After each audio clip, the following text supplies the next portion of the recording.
Shalom, peace and blessings everyone. Welcome to Generational Impact for Yeshua channel. I'm Brother Chuka. Today's Igbo word will be KpeEpere. That means to pray. The word Igbo comes from the Igbo language, which is in the Igbo tribe in Nigeria.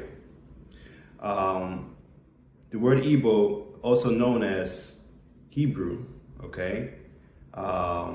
It comes from the word Eber. Eber is one of the grandsons of Shem and the great-grandson of Noah.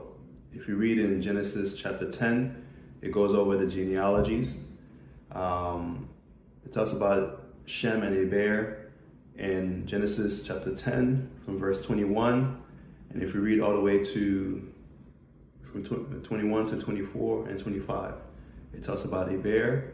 And then also talks about Eber, which the word Hebrew comes from, in Genesis chapter 11. And that's from verse 14, okay, all the way to 17.